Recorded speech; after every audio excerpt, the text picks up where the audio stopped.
दिन व्यास पूर्णिमा के नाम से जाना जाता है। पौराणिक कथाओं के अनुसार हस्तिनापुर में गंगभट नाम का एक मल्लाह रहता था। एक दिन उसे बड़ी भारी मछली नदी से मिली। वो उसे घर ले आया, पर जैसे ही उसने मछली को काटा वो हैरान रह गया। हे भगवान, ये क्या है?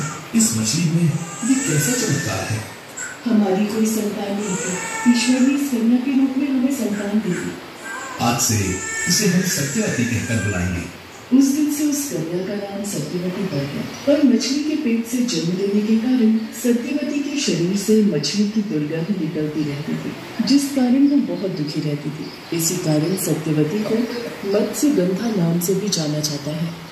अरे सत्यवती, तेरे पास से तो मछली जैसी दुर्गंध आती है। सचमुच तेरे पास तो कोई दो पल खड़ा भी नहीं हो सकता। सत्यवती इस अपमान को हमें नमस्कार, माझे नाव आराध्य लिंगोजी कोकिटकर। मी इयत्ता 5वी मध्ये शिकतो।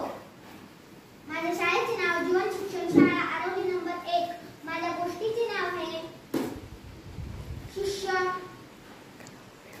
एकलव्य।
दृशौ पातु विश्वामित्र प्रियश्रुति।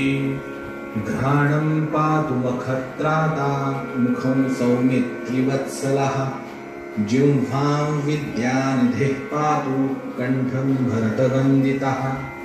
स्कन्धौ दिव्यायुधः पातु भुजौ भग्नेशकारमुकः।